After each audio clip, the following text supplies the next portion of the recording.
Good afternoon, everyone. My name is Kyle Parker. I'm Chief of Staff for the U.S. Helsinki Commission. On behalf of Chairman Roger Wicker, I want to welcome you all to this afternoon's briefing on Ukraine's air defense needs. We have a great panel, and we will have time for questions, to take questions from the audience following the presentations. And this is an on-the-record public briefing of the Helsinki Commission. It does produce a U.S. transcript. So it's a good opportunity to get some things on the record and learn something about this incredibly important and very timely discussion. So with that, I will turn it over to our moderator, Connor Lewis, who can introduce the topic and the panel. And we'll go from there. Thank you all. Great, thanks, Kyle. Good afternoon, everyone. I want to thank you for coming out today to attend this briefing, which we think arrives at a particularly important moment in Ukraine's struggle to preserve its sovereignty. My name is Connor Lewis. I'm a policy fellow here at the Helsinki Commission. I'll be moderating today's discussion, which brings together three distinguished panelists for a conversation focused on Ukraine's air defense and the constantly evolving challenges it faces. We titled this briefing, Intercepting Terror, because there really is no better way to characterize what Russia is currently doing in Ukraine. As Putin stalls and plays for time in negotiations, his generals have managed only limited territorial gains and only at enormous cost in lives and equipment. Now, the Kremlin has begun a scaled-up and sustained campaign of deep strikes targeting Ukraine's cities. While we have not wanted for evidence of Putin's depravity either before or since February 2022, this current pattern of nightly assaults is unprecedented in several respects. First is the human toll. A July 10th report from the UN Human Rights Monitoring Mission in Ukraine observed that June was the worst month for Ukrainian civilian casualties in 3 years, with 232 people killed and 1,343 injured by Russian strikes. It's also important to note who and what the Russians have targeted. According to data from the ACLED initiative, the first half of 2025 has already seen more strikes on Ukrainian residential buildings and healthcare facilities than the entirety of any previous year of this war. And then finally, there's the scale. A quick glance at the June and July figures for the size of Russia's aerial attacks immediately reveals the staggering numbers of missiles and drones threatening Ukraine's cities every night. A massive escalation from past months. The armed forces of Ukraine have worked tirelessly and quite effectively to repel these assaults. But limited supplies of the weapons necessary to intercept Russian deep strikes and the ever-growing size of these swarms of one-way attack drones have made effective air defense increasingly difficult. So to discuss this dangerous situation, we have gathered three expert panelists. Major General Boris Kremenitsky is the defense attaché at the Embassy of Ukraine to the United States. The general enjoyed a distinguished career in Ukraine's Air Force, serving in a number of command, staff, and administrative roles, including a stint as a military observer with the UN mission to Tajikistan. Later, he served on NATO's international military staff before moving to the General Staff of the Armed Forces of Ukraine, where he worked as the head of the Euro-Atlantic Integration Department and later as First Deputy Chief of the Military Cooperation and Peacekeeping Operations General Directorate. These roles with the General Staff bookended a 5-year period as Defense Advisor at the mission of Ukraine to the EU. More recently, the general served as head of the Ukrainian side of the Joint Ceasefire Coordination and Control Center in eastern Ukraine before taking up positions as a defense attaché, first at Ukraine's embassy to the UK, and since 2020, here at the embassy in Washington. He is a graduate of the U.S. Air War College and the Air Force Engineer Academy. Dara Masiko is a senior fellow in the Russia and Eurasia program at the Carnegie Endowment for International Peace. Previously, she worked as a senior policy researcher at the RAND Corporation and as a senior analyst of Russian military capabilities at the Department of Defense. She is a leading expert of the Russia-Ukraine war and has been published, interviewed, and cited extensively for her analysis of the Russian military. She obtained her master's in national security and strategic studies from the U.S. Naval War College and is also a graduate of the University of North Carolina at Chapel Hill. Finally, John Hardy is the deputy director of the Russia program, as well as an expert in the air and missile defense program at the Foundation for the Defense of Democracies. His analysis of Russia, its relationship with the U.S., and its foreign and security policy has been published widely. He completed his master's in security studies at Georgetown University's School of Foreign Service and studied international relations, political science, and psychology at the University of Georgia. Now I will turn it over to the general as the panelists begin their opening statements.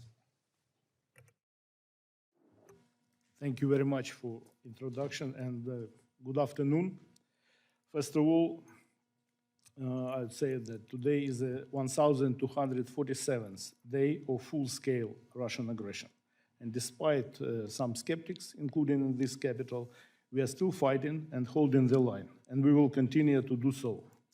Taking this opportunity, I would like to thank American people for their unwavering support to Ukraine. And we highly appreciate the US President Peace Through Strength approach. Despite every day's attack, due to the bravery and sacrifice of Ukrainian soldiers, Russia is not able to reach significant strategic success on the battlefield and continues to launch massive combined missile and drones strikes on mostly civilian targets in Ukraine. Such actions by the Kremlin are primarily aimed at terrorizing civilian population, reducing resistance for aggression, and forcing population to accept Russian terms for ending the war. Today's strikes in Kharkiv, Odessa, and my native city once again show that Russian aggression is using terror and genocide tactics against Ukrainians. This month, the enemy attacks continues with a high intensity, using an entire range of weapons. As of 22nd July, 160 missiles of various types were launched, including aeroballistic missiles type of Kinzhal, cruise missiles from strategic bombers, ballistic missiles Iskander type, or North Korean KN-23. And what is most painful, that some missiles, especially type of Ha-22, were transferred from Ukraine to Russia in 2000, when we were getting rid of strategic weapons. Now we can see serial numbers that some of these missiles coming back. At the same time, Russians are trying to solve the main task to destroy Ukrainian infrastructure through massive use of long-range unmanned aerial vehicles. In particular, they continue to intensify the use of strike drones. First couple years, there were Shahid 136, 131 Iranian-made drones. Now there are Russian-made Giran drones and Garpia types, and also simulators of false targets, Gerbera type. Such during 2 decades of July, the enemy used the largest number of these unmanned vehicles. In July, 5,635 already in July. In June, 5,230, including one of few biggest strikes. In July, 723 drones during one night, and before in June, one night was 506 drones. It should be noted that since the March this year, the enemy has changed completely the tactics of using these drones. In particular, during the strike, the enemy focused mainly on one or few cities in Ukraine before they were attacking all territory at once. They create a strike group or swamp of drones and almost simultaneously attack specific target. At the same time, in order to reduce effectiveness of mobile air defense groups, and we created a couple thousands of mobile groups, which is pickup truck with 50 calibers machine gun mounted, probably with FLIR camera sometimes. But to reduce the effectiveness, they started to fly on the altitude more than 2 kilometers, which is not reachable for 50 calibers machine gun. Moreover, they attack targets in few waves from different directions, and ratio of strike drones and attack drones is approximately, strike drones and false targets, it's approximately 60% and 40%. Depending on the intensity of strikes, it can be up to 4 waves on one target.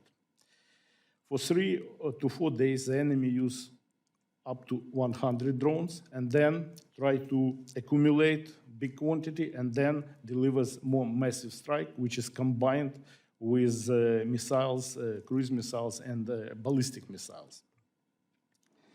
And also they continue to upgrade these drones. They equip them with cluster or cumulative warheads.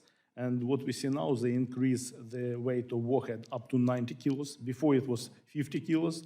Now they reduce range, but increase warhead. Also, they started to use on false targets this Herbera type up to 3 kilos of warhead, including what is absolutely unhuman, anti-personnel, this plastic PFM-1 mines, like butterfly type. I believe you know all of them.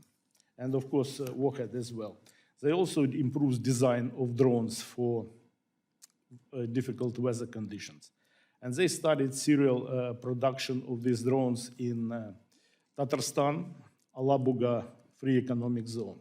And also they tried to develop new type of drone, Giran 3, which is equipped with a turbojet engine and can fly up to 600 kilometers per hour.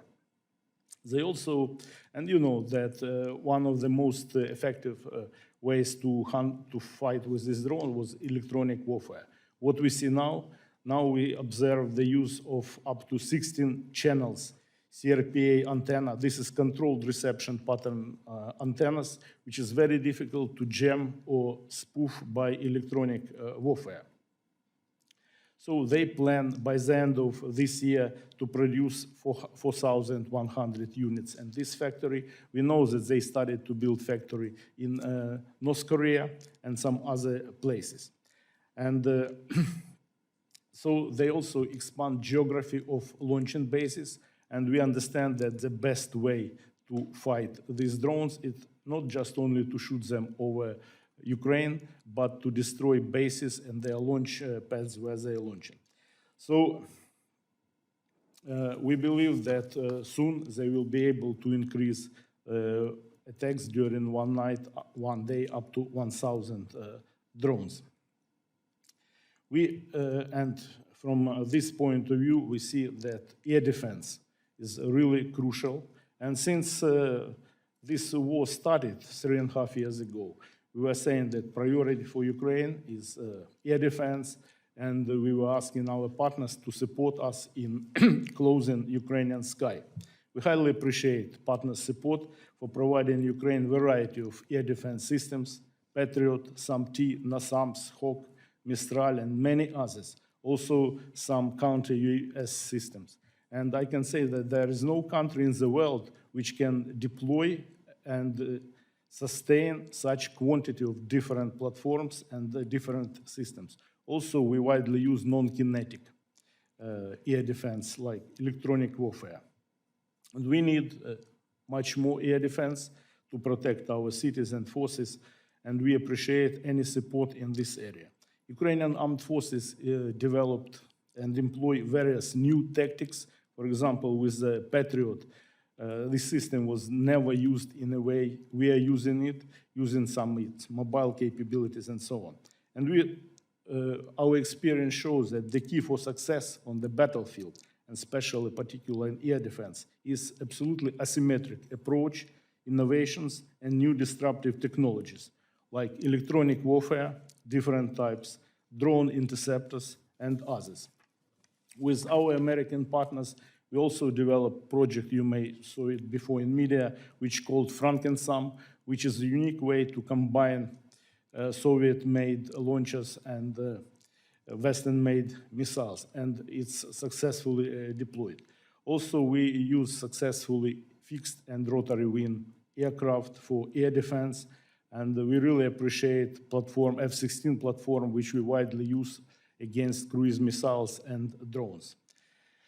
The aim is to create multi-layered integrated air defense, and we are working with our partners, and especially, as you may know, within Ukraine Defense Contact Group, so-called Ramstein group, there was created Air Defense Capability Coalition, and the last meeting of this group was last Monday, 21st of July, and they discussed a lot about details, how partners can improve air defense capabilities and provide Ukraine with additional systems. I believe you observe in media a lot of discussions on this.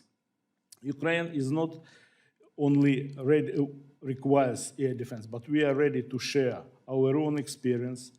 We are ready to test on the battlefield all innovative new ideas and also all new disruptive technologies.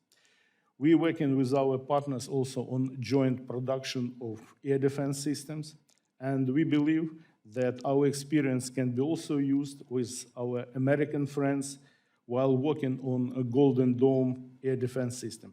Thank you very much for your attention, and I'm ready to answer any questions.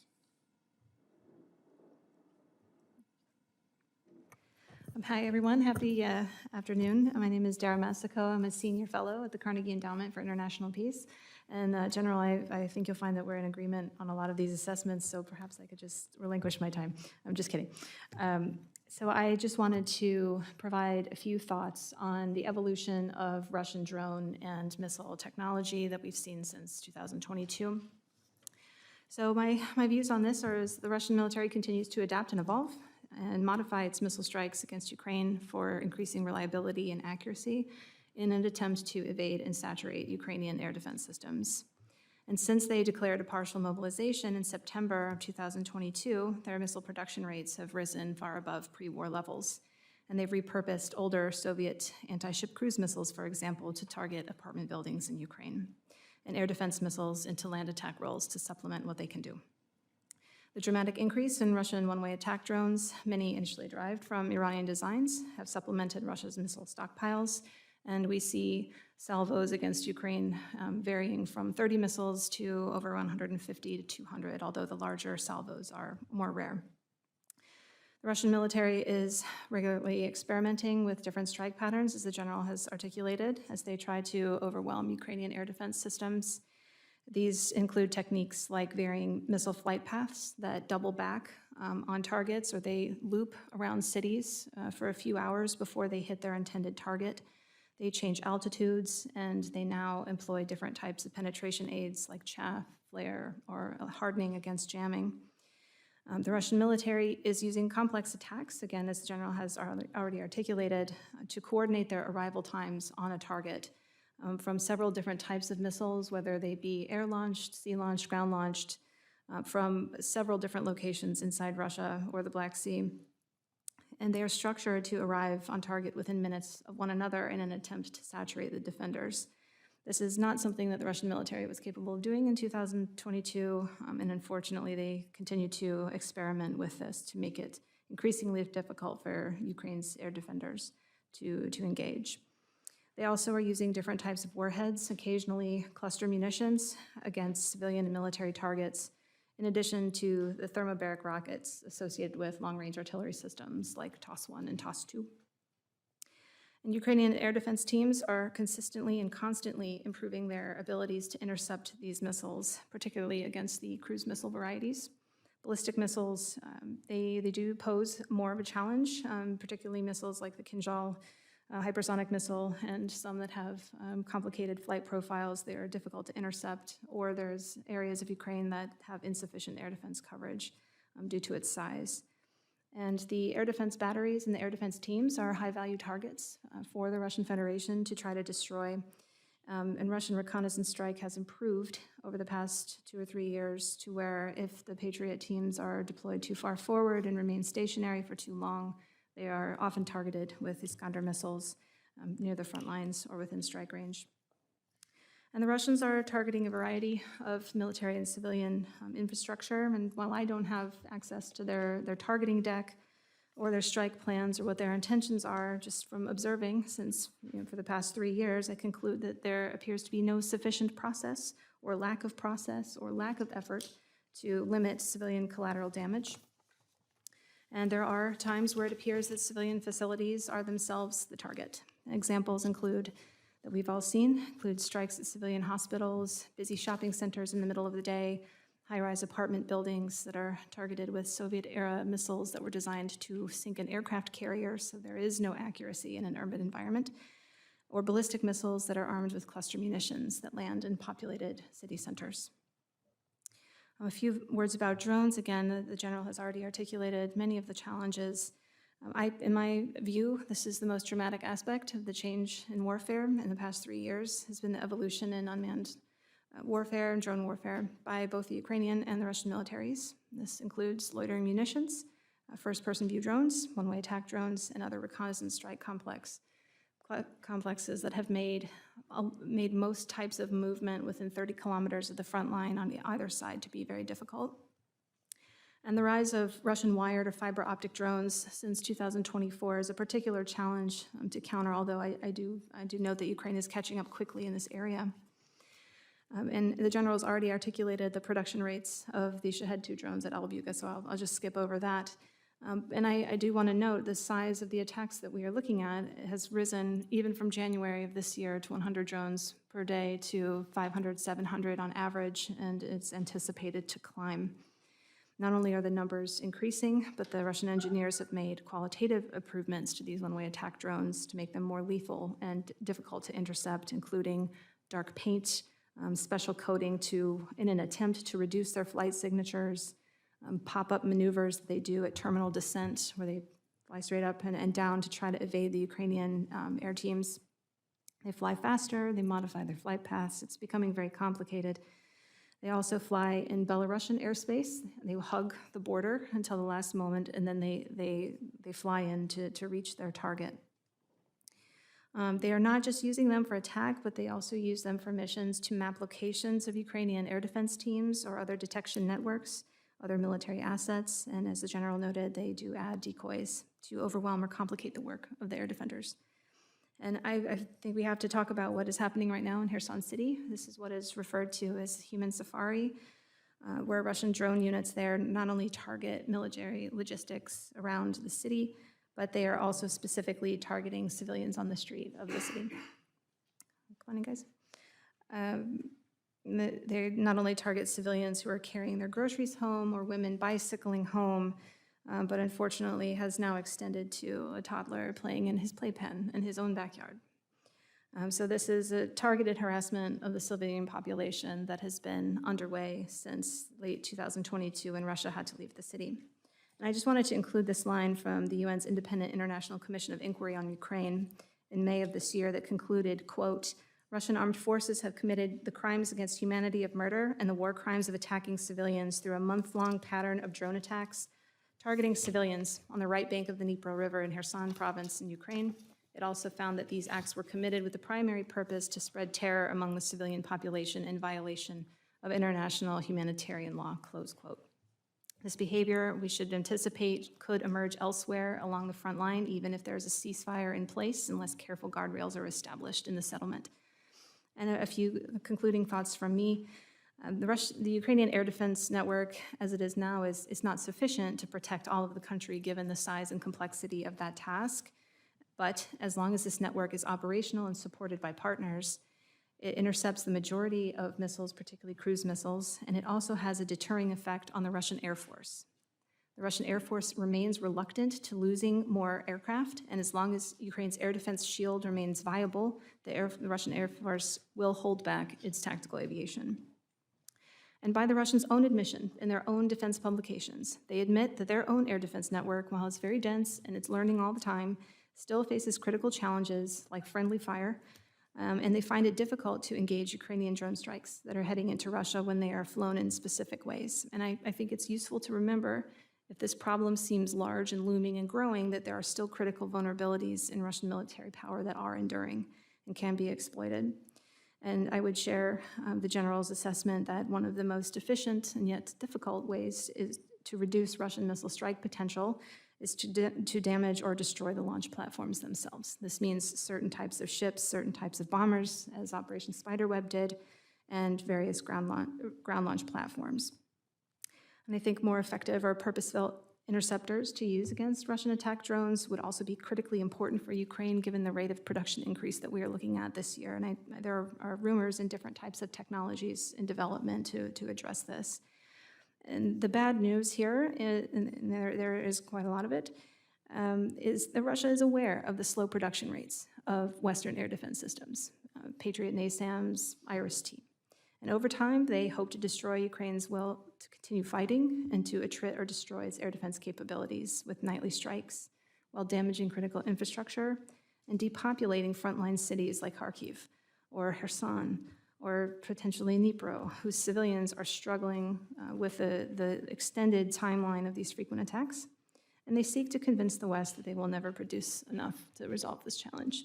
but I have had the opportunity to meet with some of Ukraine's air defenders teams, and the ways that they are modifying our equipment, the partnership that we have, the way they are pushing the equipment to technical heights that we did not even think possible. It is a true partnership, and one that I hope continues. I've seen firsthand operators, and I've seen firsthand the work that they do to protect the cities. So thank you very much for your time.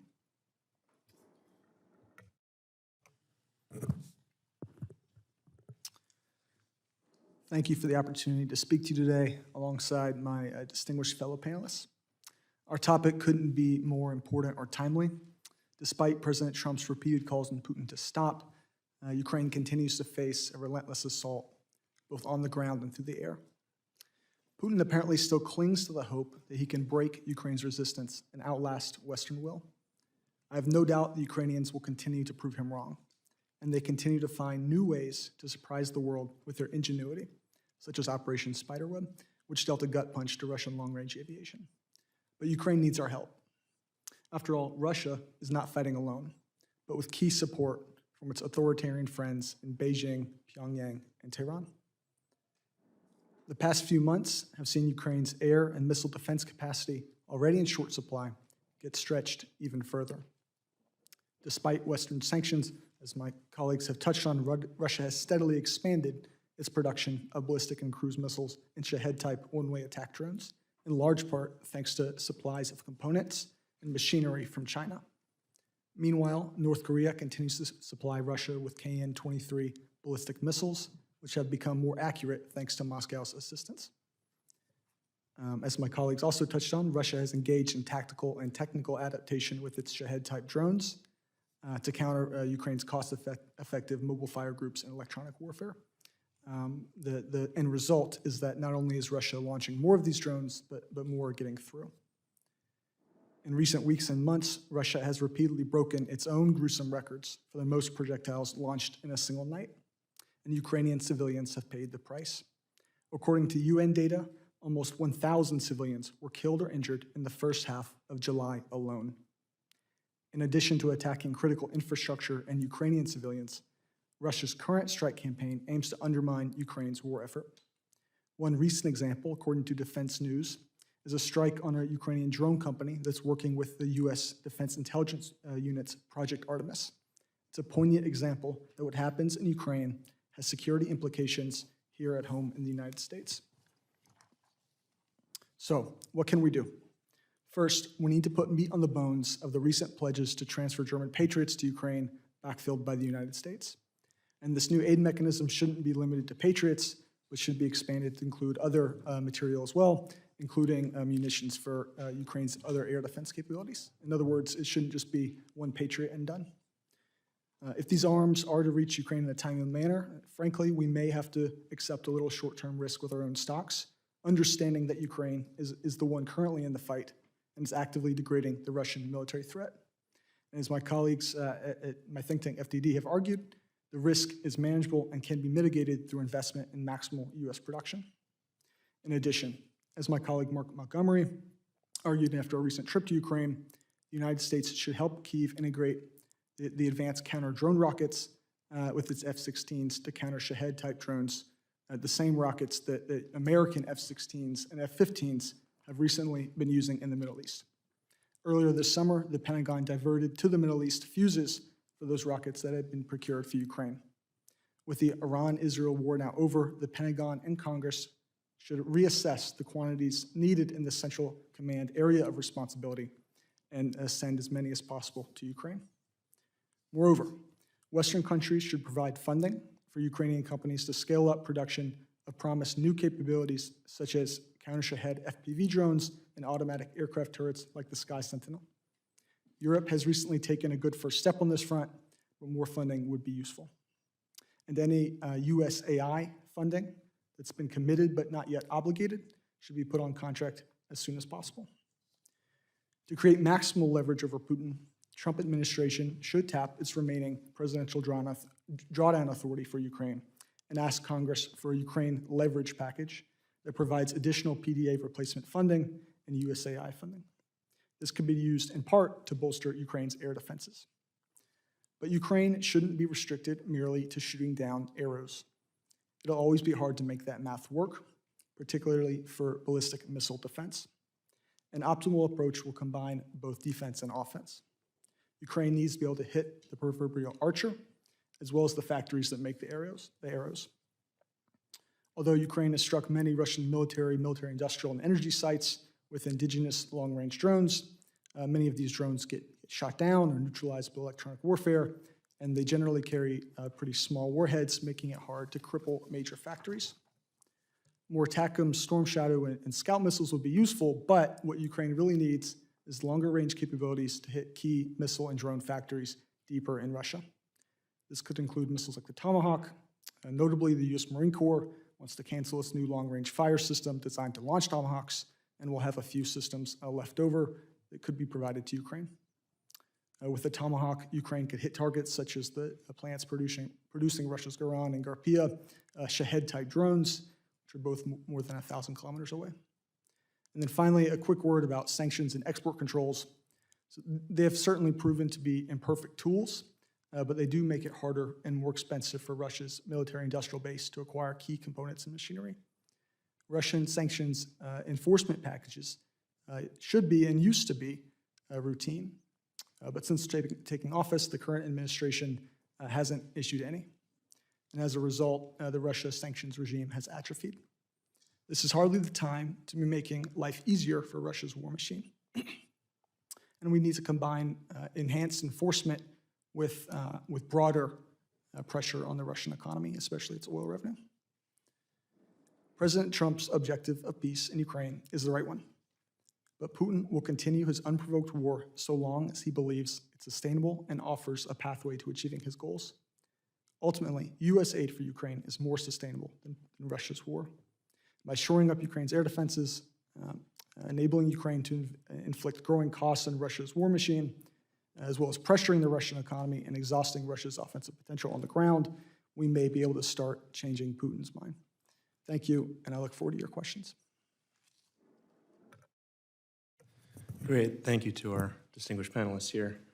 We will open it up to audience Q&A in a moment, so think of some questions. But first, I'm going to ask a few questions of my own. General, there have been a lot of reports that they're alluded to of Ukrainian native interceptor drones used to deal with this new problem of these massive waves of drones, one-way attack drones coming from Russia. Could you speak to some of the projects that are going on in that respect? Well, I can speak only in general terms that we try to develop all possible technologies to fight with drones. And one of these technology, it's drones interceptors, and can be various type of drones interceptors. It can be a drone which is carrying few smaller drones interceptors. There can be standby on the ground drones and some other, including also electronic warfare and also electronic warfare which is deployed on aerial vehicles as well. So we are looking and trying to develop various technologies on this. Great, thank you. Dara, we had these huge announcements last week, and there was obviously in the news quite a bit, but have we seen any movement on shipments of weapons either restarting or new ones being set aside for Ukraine? What can we expect to see in the near future on that, in your view? So, For her, sorry. but I Apologies. would, please correct me, sir, if I speak with any mistakes. So the temporary disruption of maybe it was a month ago of some of the air defense equipment that was supposed to be shared with Ukraine was a temporary bug in the system, and as far as I understand, that aid is now flowing and has resumed, and it's not clear to me how long of a disruption, if any, there was. In terms of developments over the past few days, I believe that additional millions have been allocated for various types of small arms ammunition and different types of interceptors. to Ukraine. So I'm not sure the timelines on delivery exactly, but I was heartened to see that those are resuming. I believe the Hawk system is part of that as well. Yeah, General, if you have anything to add, that would be appreciated. Well, I can add that the flow is ongoing, which was already announced, and you can go on Pentagon website. It's very clear what was committed. So it's ongoing. Concerning yesterday's announcement that State Department approved something with Hawk and Bradley's, this is within ongoing commitments which were already declared. It just notifying that this issue is done. So that's it. But we appreciate any help we have. And Ukraine Defense Contact Group, which was last Monday, also proved that there are some developments, including our European partners as well. So there is joint common understanding that assistance should continue. Great, thank you. And then, John, you had mentioned this idea of hitting the archer, not the arrow. In terms of the U.S. or other partners of Ukraine, the systems that have been sent or so far, what has been the most effective in that towards that end? So we've had from the UK, Storm Shadow, its French cousin, Scalp, and then from the US, Attackums. I think they've all been useful for Ukraine. I think in some cases, in large part to US, I guess dithering would be the strongest word. These missiles have been provided out of sequence with important decision points, and so they haven't been able to be used to their maximal extent. I think right now Ukraine's stocks are pretty limited, so it makes it hard to kind of mass effect, and some percentage of them do get shot down. I think with regard to kind of hitting the arrow or hitting the archer and the factories that make the arrows, many of these key sites are well beyond the range of Ukraine's current Western-provided missile capabilities. And as I said, Ukraine has done a really good job of developing indigenous drones, but there is a limit to what you can do with a drone that only carries a fairly small warhead. So with a system like Tomahawk, for example, I think you could pack a little more punch. Great, thank you so much. All right, we will now open it up to audience Q&A if anybody has anything.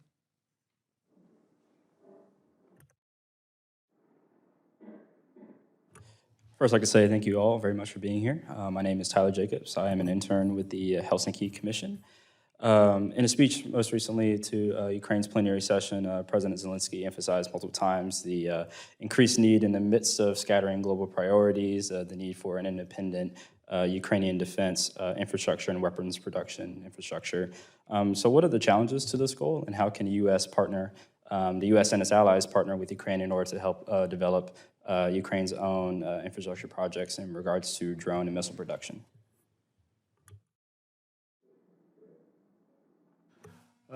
Well, as we mentioned some time ago, we would like to create a lot of joint ventures, joint production, or localize production in Ukraine.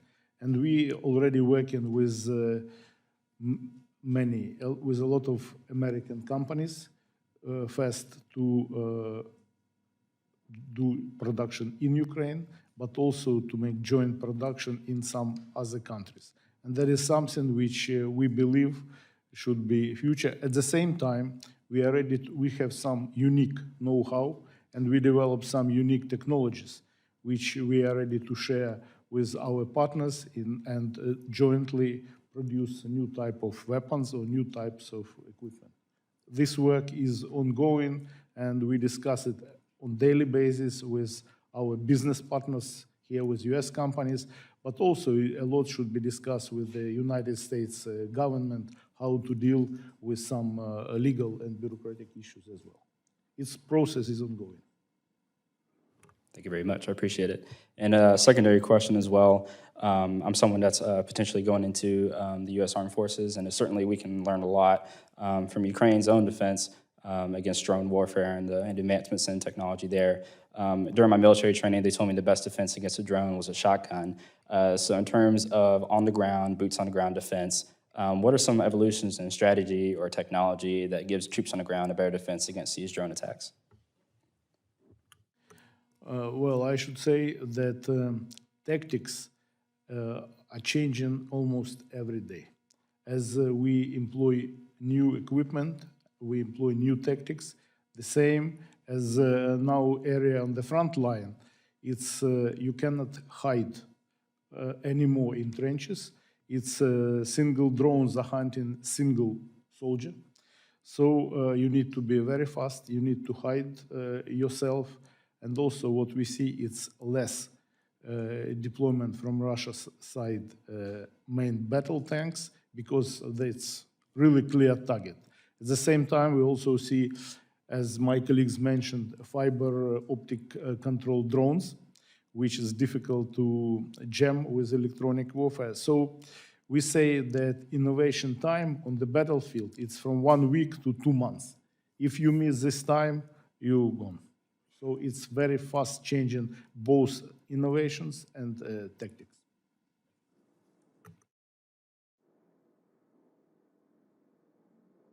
Please, yeah, you can come to the podium.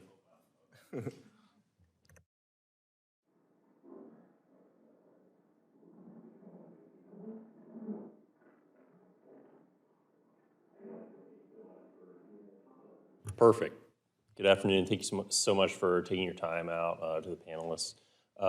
General Kreminski, this question is specifically for you. When we talk about integrated air and missile defense, you mentioned a multi-layer air defense capability that's integrated.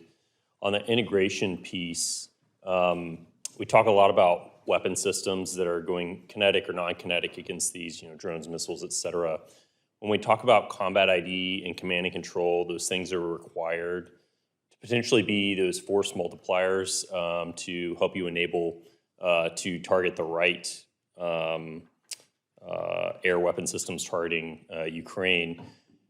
You might not be able to go into detail in this setting on like the specifics, but currently with your ability to combat ID and then command and control your forces to engage the weapon systems you want to in the time that you want to, what are your current challenges and capabilities? And then what do you need, or what would you like to have that could make that combat ID and command and control better?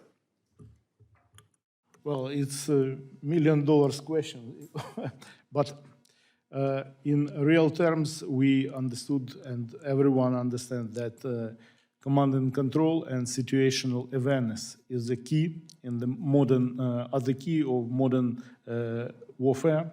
And since the very beginning, we paid a lot of attention to creating our own situational awareness system, which called Delta. And this is open architecture system which you can plug in any other. For example, we also have our own electronic warfare situational awareness system which can be plugged into this Delta, and every combat commander on his level or her level can see what's going on in real terms. That is first. Second, having such big quantity of different platforms, it's quite difficult to not only to sustain them and maintain, but it's quite difficult to integrate them into something single. And we know there is good Link 16. I will mention Link 16, which all platforms actually which we receive from our partners can be integrated with Link 16. We are working on this, but also it doesn't mean we are not creating our own systems to integrate all these multiple platforms into one. That is one of priority questions, because we have different sensors which belong to different units, different services, different branches, and we try to integrate them into one system. So this work is ongoing, and we appreciate some American companies and Department of Defense, which is assisting us in creating this system.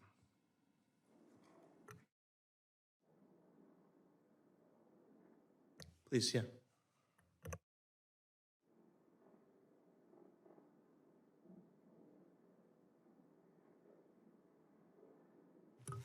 Thank you very much. Vavzinchenko, I work with Erasmus for Ukraine. Just a quick question. You did mention that Ukraine has limited stocks of Storm Shadows and Scopes. Well, Ukraine has limited stocks of everything, to be honest.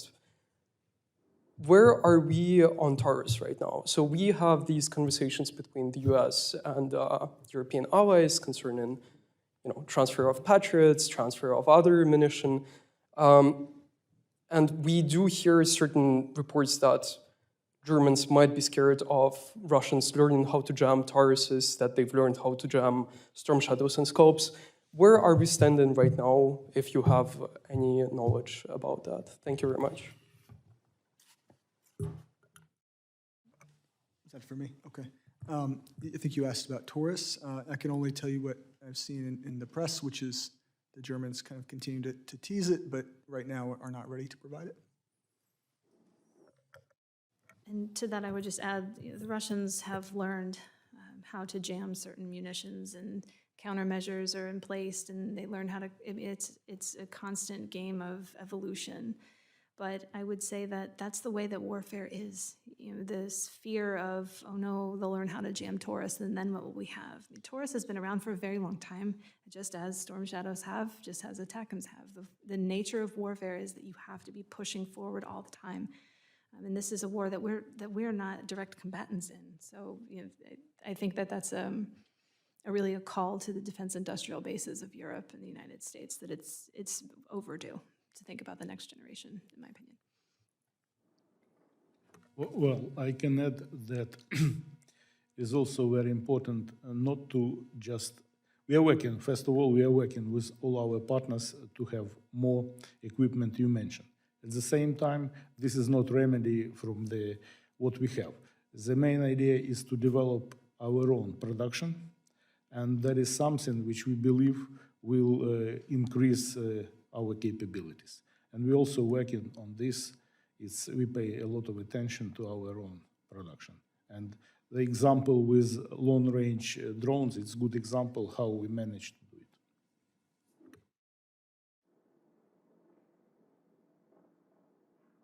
Please, yeah, come on up.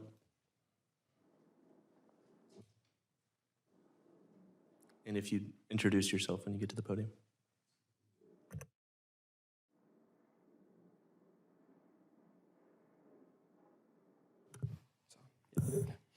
Hi, I'm Benjamin Bardas. I'm a defense policy expert at the Warsaw Institute.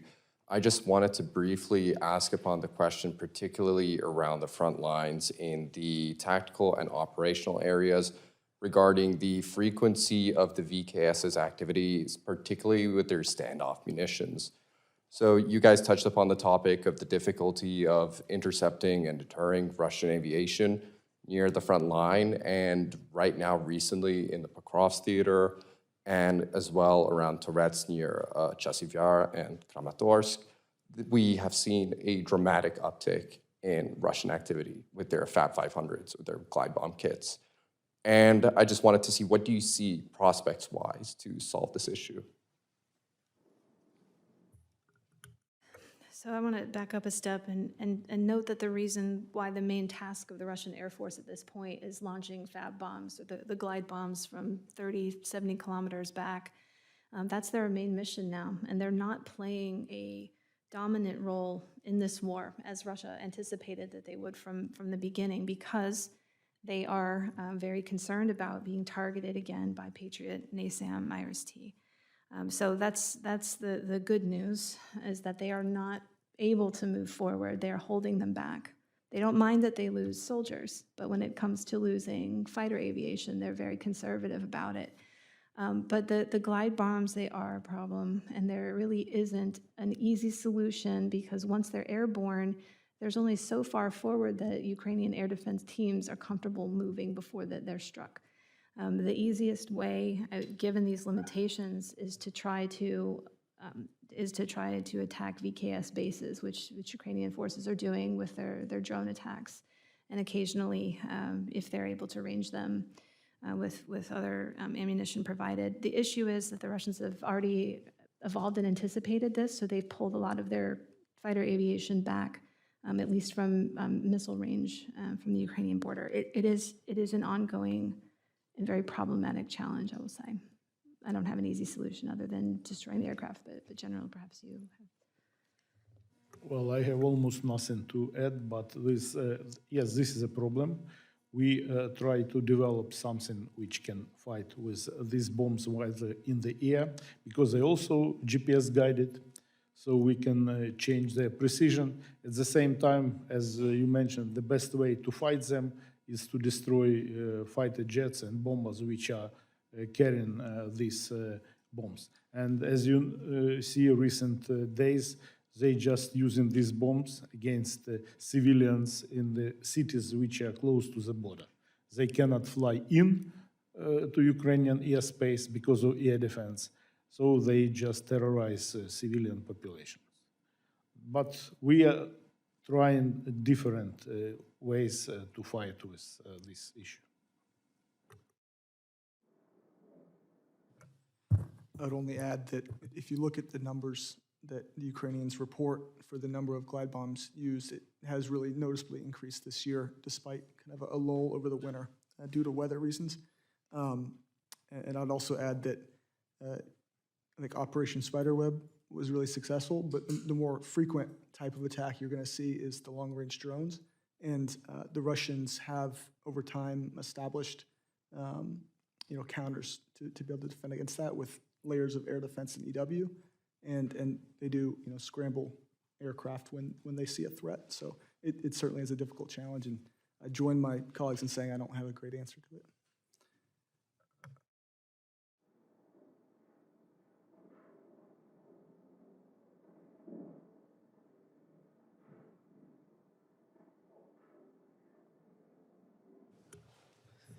Hello, my name is Matthew. I'm a fellow at the Helsinki Commission. I just want to thank our panelists for being here today and sharing their knowledge with us.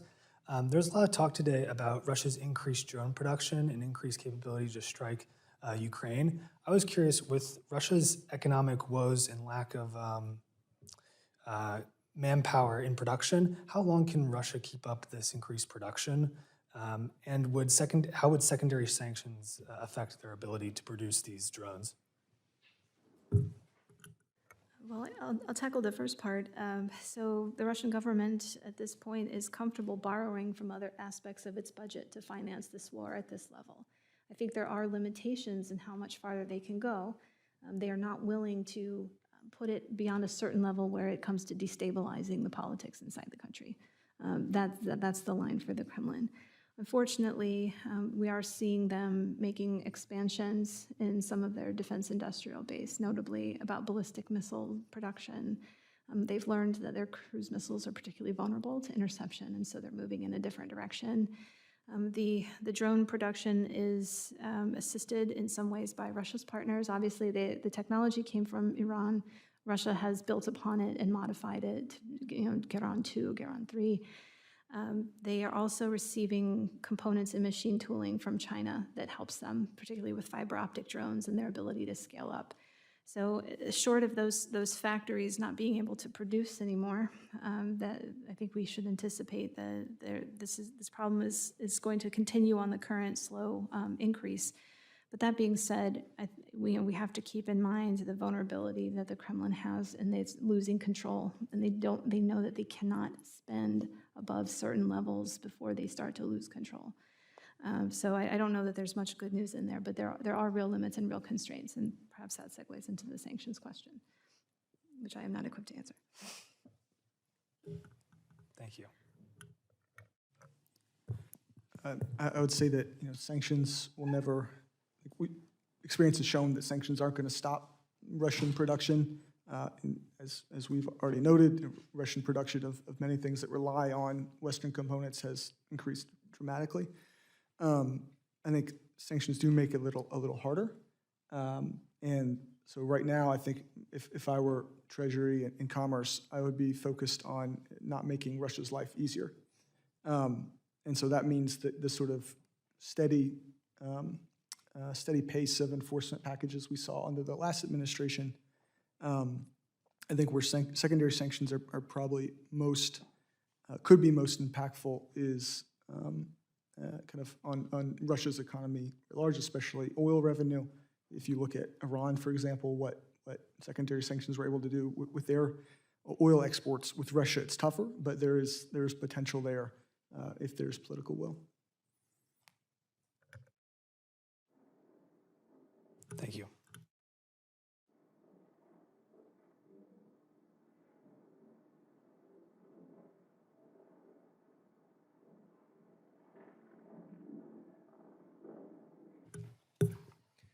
Hi, so my name is Ignacio, and I'm an intern for Lloyd Doggett, who's been recently appointed to the Helsinki Commission. And I was curious about, given this current administration's less enthusiastic support for Ukraine, how much would our European allies need to step up to account for less American funding?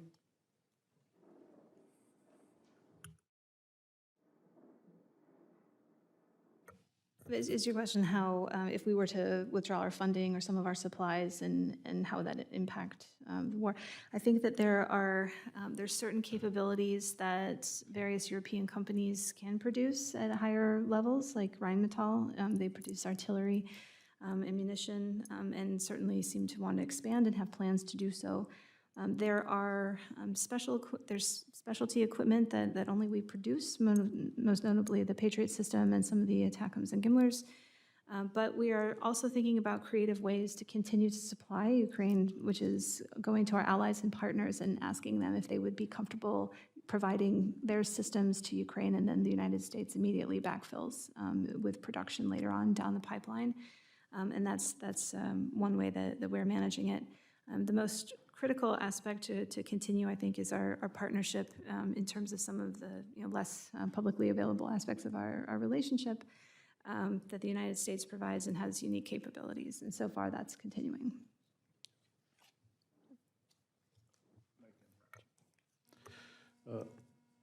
We are working with all partners, and as you noticed this week, there was a development in procuring US-made weapons by special fund at NATO and by other European partners. There is Danish initiative. There is also a Czech initiative of ammunition. So within Ukraine Defense Contact Group, there are some few initiatives which can still assist in developing our capabilities. Thank you. I think we're about out of time.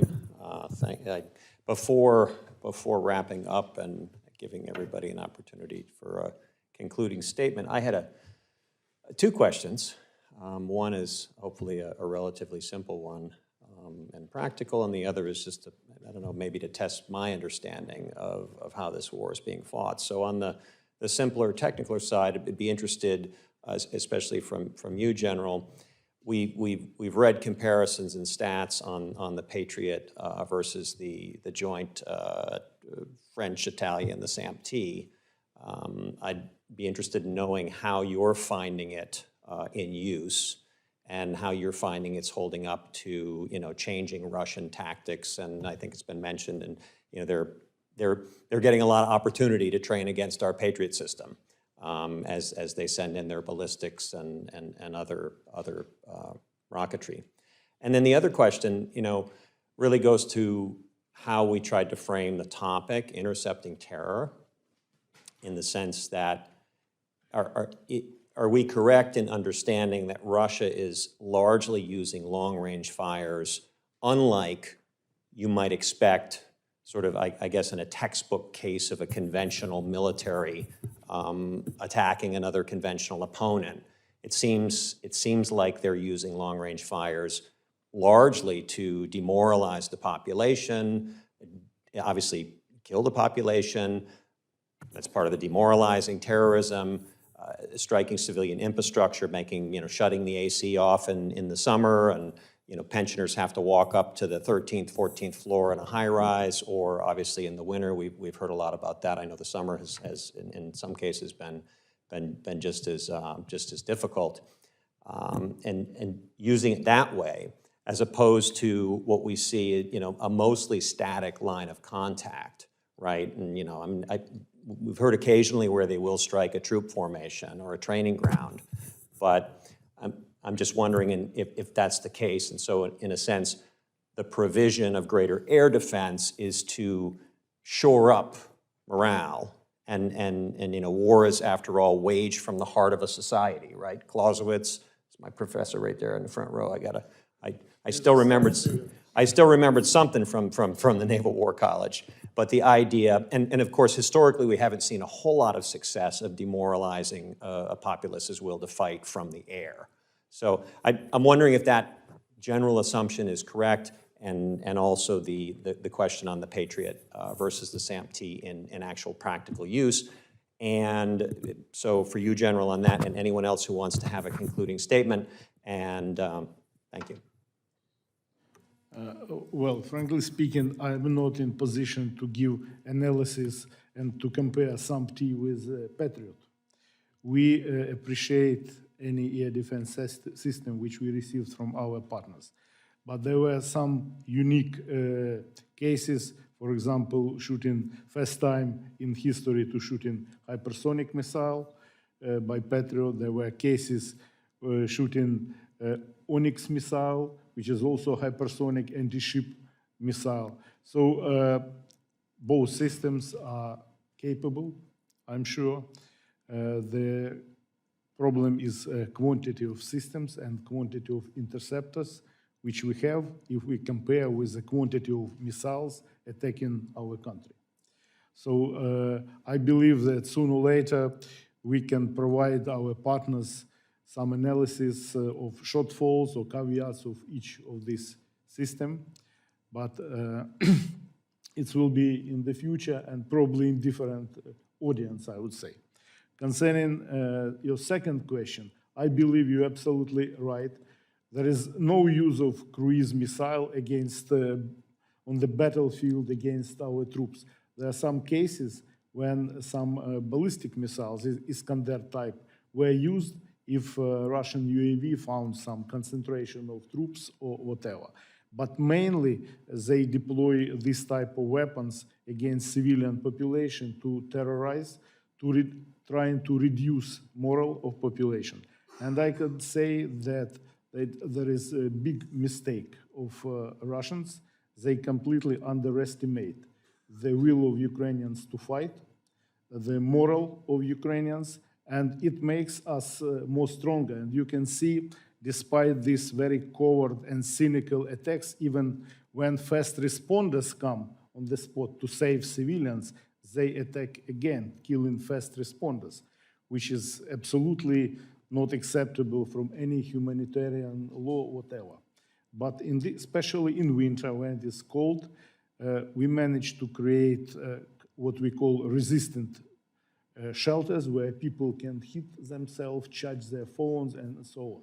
So there is no way that this can reduce morale. It's very hard. Everyone has PTSD, what we say in Ukraine. It's really hard. But this is not the way to reduce our morale and will to fight. And I would just like to second something that the general said in his opening remarks, is that Ukrainian forces are happy to engage with ours to teach us what they've learned. And I would say, just from my direct experience being there inside Ukraine, we should be so lucky as to get their knowledge for them to share with us what they have done.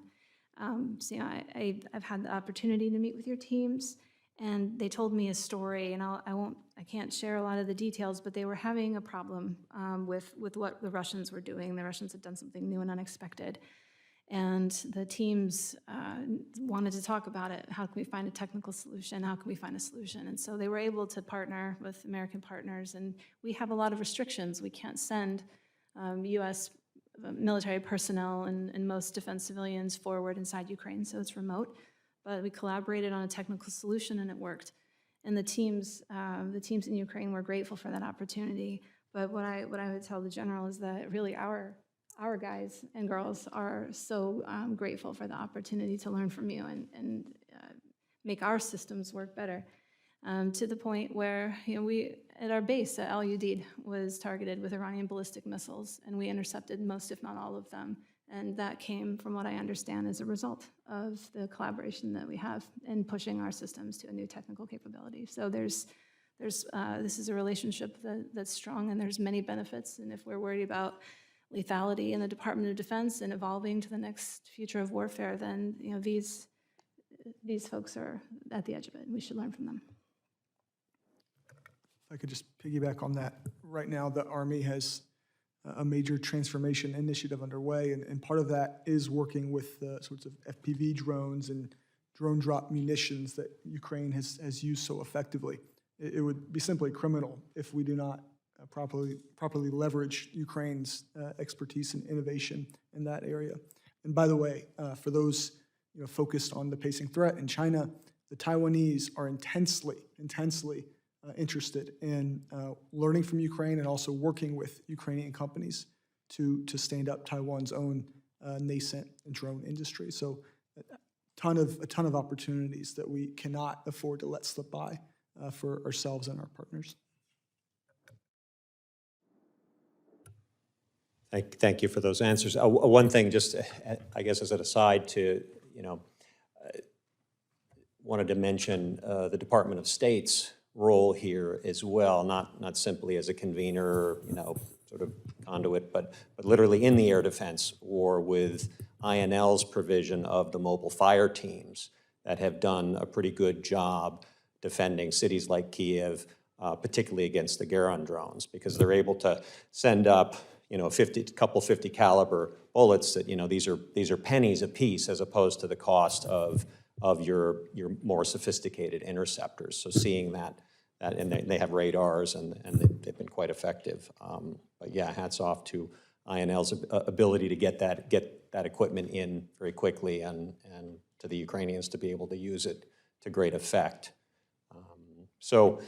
Well, thank you all for taking the time to educate us on this. I'd like to particularly thank certainly the General and to our distinguished panelists, as well to Connor Lewis and Tyler Jacobs for their good work and putting this together for us today.